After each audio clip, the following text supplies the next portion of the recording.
எடுத்தெறியப்பட்ட ஷைத்தானின் தீங்கை விட்டும் அல்லாஹ்விடம் பாதுகாவல் தேடுகிறேன். இன்னல்லதீன காலூ ரப்புனல்லாஹ் காலூ ரப்புனல்லாஹு ثم استقاموا تتنزل عليهم الملائكة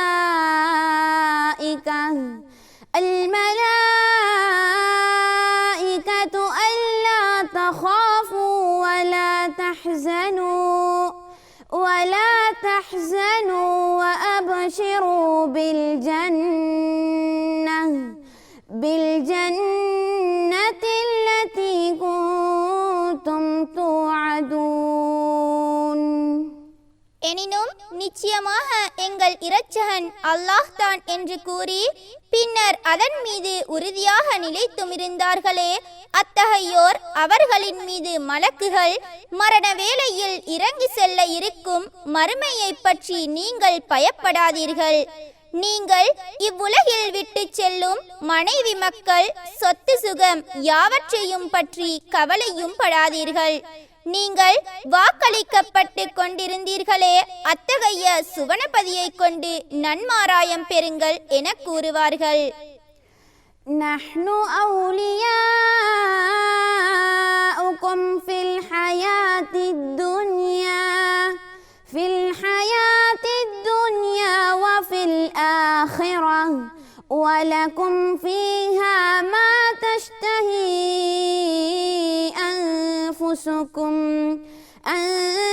أنفسكم ولكم فيها ما تدعون. நாங்கள் உலக வாழ்விலும் மறுமையிலும் உங்களுக்கு உதவியாளர்கள். அச்சுவனத்தில் உங்கள் மனம் விரும்பியவரை உங்களுக்குண்டு. இன்னும் அதில் நீங்கள் தேடுகின்றவை உங்களுக்குண்டு. நுஸுலம் மின் கஃபூரிர் ரஹீம். பாவங்களை மிகவும் மன்னிப்பவனான பெருங்கிருபையுடையோனிடமிருந்துள்ள விருந்தாக இது உங்களுக்கு உண்டு என்று மலக்குகள் கூறுவார்கள்.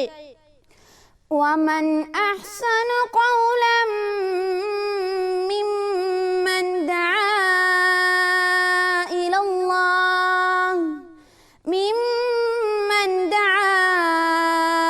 اللَّهِ وَعَمِلَ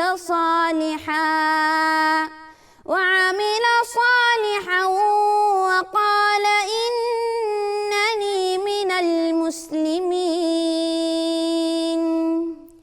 எவர் அல்லாஹ் அளவில் மனிதர்களை அழைத்து தாமும் நற்கருமங்களையும் செய்து நிச்சயமாக நான் அல்லாஹ்வுக்கு முற்றிலும் கீழ்ப்படிந்த முஸ்லிம்களில் உள்ளேன் என்றும் கூறுகின்றாரோ, அவரை விட சொல்லால் மிக்க அழகானவர் யார்? ஸதகல்லாஹுல் அஸீம்.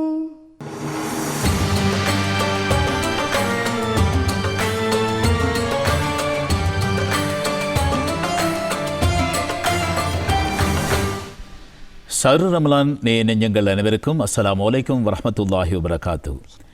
மற்றொரு ஷஹ்ரு ரமலான் நிகழ்ச்சியிலே உங்கள் அனைவரையும் சந்திப்பதிலே மகிழ்ச்சி அடைகின்றோம். நோன்பு மாதத்திலே முதல் 10, நடுப்பத்து, கடைப்பத்து என்று இந்த நோன்பு மாதத்தை 3 பிரிவுகளாக பிரித்து கொண்டு நல்லமல்களிலே ஈடுபடுவதற்கு அல்லாஹு தாலா இந்த சிறந்த வழிகளை நமது சமூகத்தினர்களுக்கு அளித்திருக்கின்றான். எல்லா புகழும் அல்லாஹ்வுக்கே.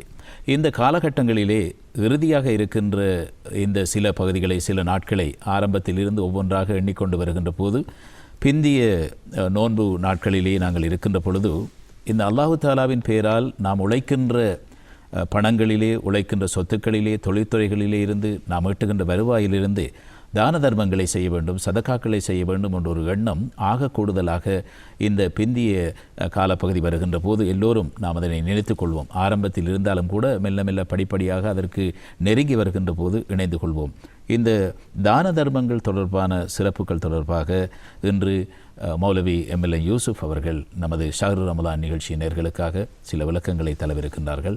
இந்த இறுதி காலகட்டத்திலே மக்கள் மிக விரைவாக துரிதமாக உழைத்து கொண்டிருந்தாலும் அதிலிருந்து தான தர்மங்களை செய்ய வேண்டும் என்ற நிலைப்பாட்டிலே அதற்கு இந்த ரமலானுடைய காலம் அவருக்கு எப்படியான வழிவகைகளை செய்கின்றது, இந்த தான தர்மங்கள் எப்படி முக்கியத்துவம் பெறுகின்றது என்று சொல்வீர்களா? பிஸ்மில்லாஹிர் ரஹ்மானிர் ரஹீம். பொதுவாக தான தர்மம் என்பது எல்லா மனிதர்களுடைய வழக்கமாக இருந்தாலும் இஸ்லாம் தான தர்மத்திற்கு, அதாவது சதகாக்களுக்கு மிகப்பெரிய ஒரு முக்கியத்துவத்தை கொடுத்திருக்கிறது. அதாவது மனிதர்கள் மட்டுமல்ல, உலகில் வாழக்கூடிய எல்லா உயிரினங்களும் வாழ்வதற்கான எல்லா வகையான உதவிகளையும் செய்வது சதக்காவாக இருந்து கொண்டிருக்கிறது.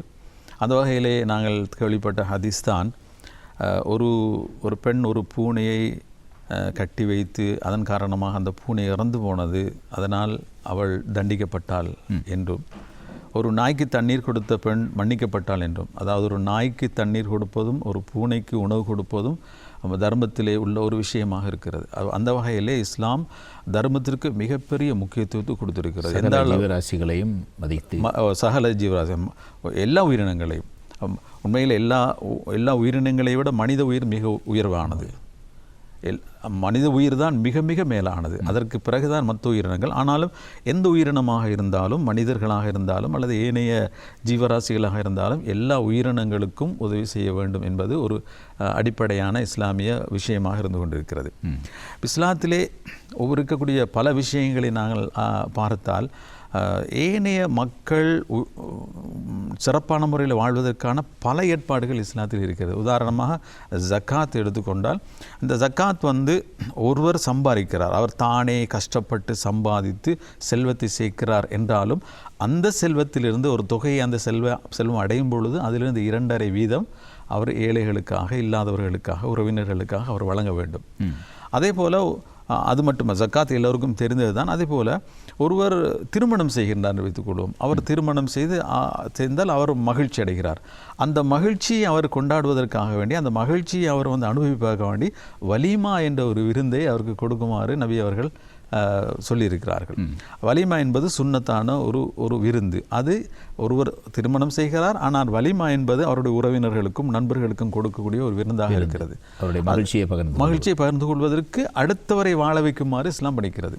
அதே போல் ஒருவருக்கு ஒரு குழந்தை பிறக்கிறது என்று வைத்துக்கொள்ளும். அந்த குழந்தை பிறந்தால் அவருக்கு அது சந்தோஷமான, அந்த சந்தோஷத்தை கொண்டாடுவதற்கு அக்கீகா என்ற ஒரு சதக்காவை ஏனைய மக்களுக்கு கொடுத்து வாழ வைத்து அந்த சந்தோஷத்தை கொண்டாடுமாறு படிக்கிறது. அதே போல் நிறைய விஷயங்கள். அதே போல் ஒருவர் ஒரு சத்தியம் செய்கிறார் என்று வைத்துக்கொள்வோம். அதை உண்மையிலேயே செய்யக்கூடாத ஒரு விஷயத்துக்கு சத்தியம் செய்கிறார்.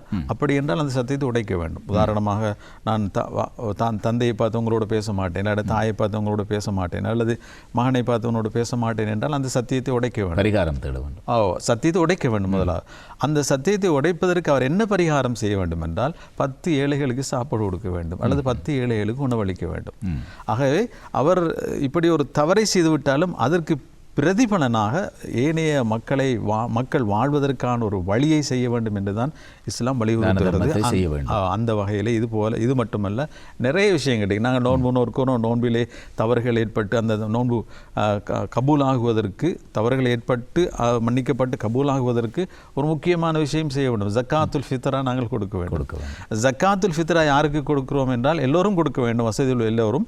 அது இல்லாத மக்களுக்கு பெருநாளை சந்தோஷமாக கொண்டாட வைப்பதற்காக அந்த ஜக்காத்துல் ஃபித்ராவை கொடுக்க வேண்டும். இப்படி இந்த தான தர்மம் என்பது இஸ்லாத்திலே ஒரு அடிப்படையான விஷயம். ஏனைய மக்கள், உறவினர்கள், அதுபோல் நண்பர்கள், ஏழைகள், எளியவர்கள் எல்லோரும் வாழ்வதற்கான பல வேறு வழிகளை இஸ்லாம் எங்களுக்கு காட்டி தந்திருக்கிறது.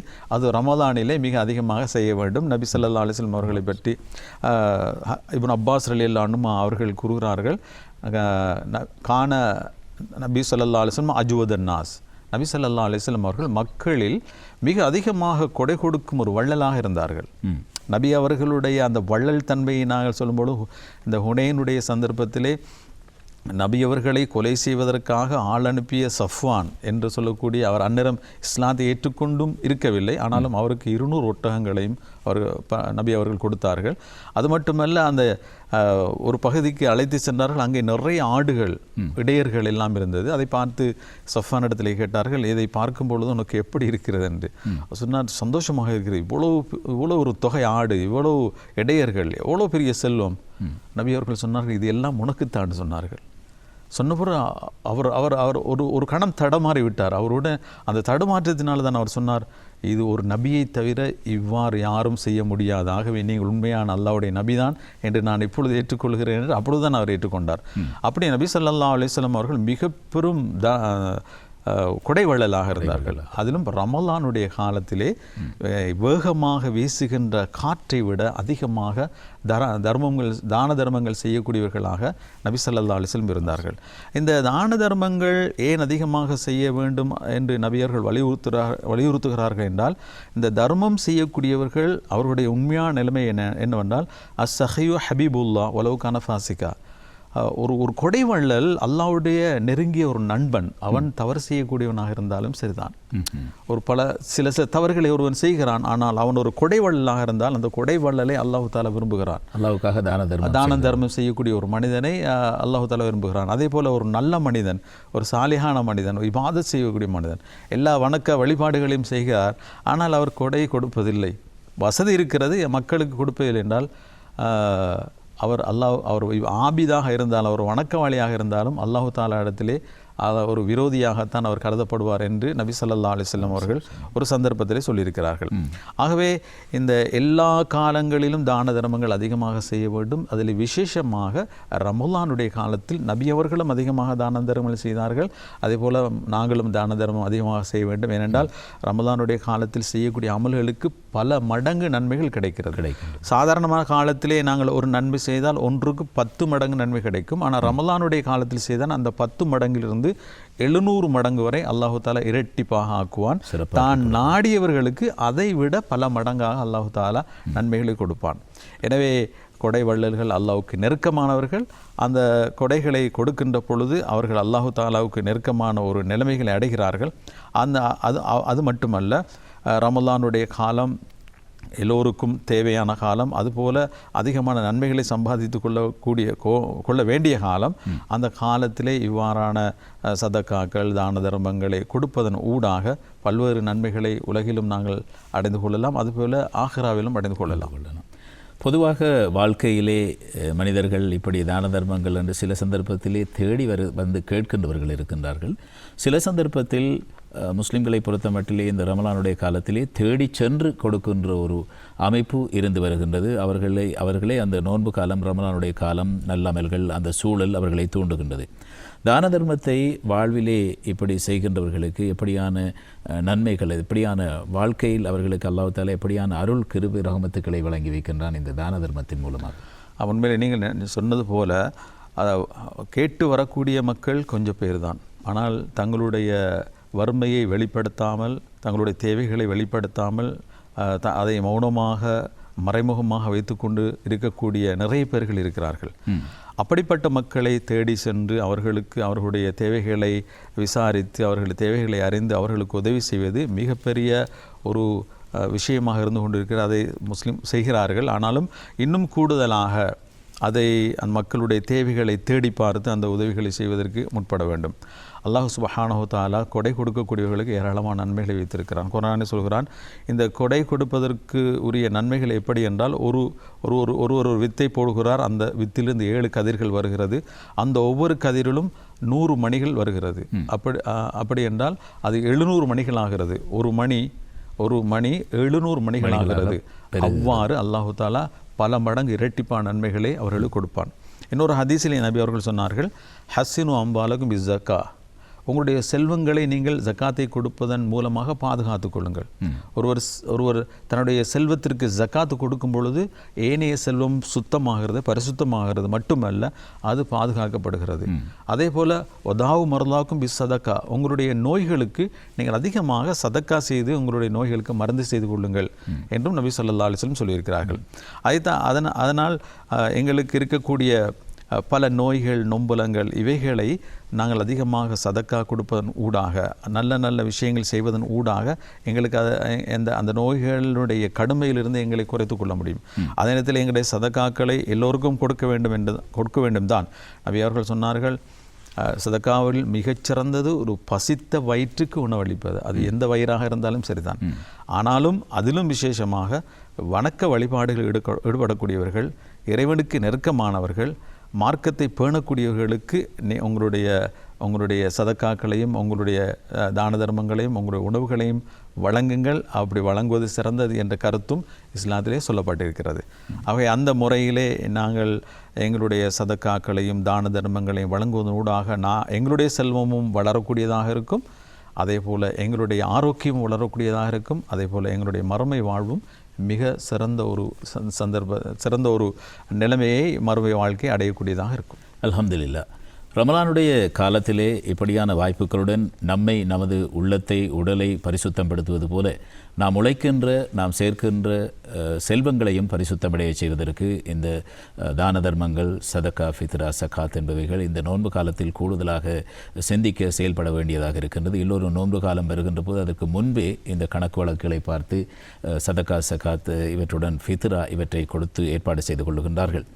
அதேபோல் நமது உடல் உள்ளம் ஆரோக்கியம் பெறுகின்றது. அல்லாஹ் தாலாவிடத்திலே சிறந்த இடத்தை பெற்றுக்கொள்ளக்கூடிய ஒரு வாய்ப்பை இந்த சிறந்த ரமலான் மாதம் தருகின்றது. இந்த ரமலான் மாதத்தினுடைய பயிற்சியை சகல காலங்களிலும் நமது வாழ்நாளிலே கடைபிடிப்பதற்கு வல்லவன் அல்லாஹ் தாலா அருள் புரிய வேண்டும் என்று வேண்டிக்கொண்டு இன்றைய நிகழ்ச்சியிலே மௌலவி எம்எல்எம் யூசுப் அவர்கள் மிக பெருமதியான பல விடயங்களை ஒரு குறுகிய நேரத்திற்குள்ளே தந்தார்கள். நம்மை சிந்திக்க வைத்த அந்த நல்லமல்கள் நமது வாழ்க்கையிலே எல்லோரும் ஏற்று நடப்பதற்கு, இந்த காலத்தில் மாத்திரமல்லாமல் வாழ்க்கை முழுவதுமே ஏற்று நடப்பதற்கு வல்லவன் அல்லாஹ் தாலா அருள் புரிய வேண்டும் என்று வேண்டிக்கொண்டு இன்றைய ஷஹ்ரு ரமலான் நிகழ்ச்சியிலே கலந்து கொண்டு மௌலவி எம்எல்எம் யூசுப் அவர்களுக்கும் நன்றிகளை தெரிவித்துக் கொண்டு சலாம் கூறி விடைபெற்றுக் கொள்ளுகின்றோம். அஸ்ஸலாமு அலைக்கும் வரஹ்மத்துல்லாஹி வபரகாத்துஹு. வலைக்கும் அஸ்ஸலாம் வரஹ்மத்துல்லாஹி வபரகாத்துஹு.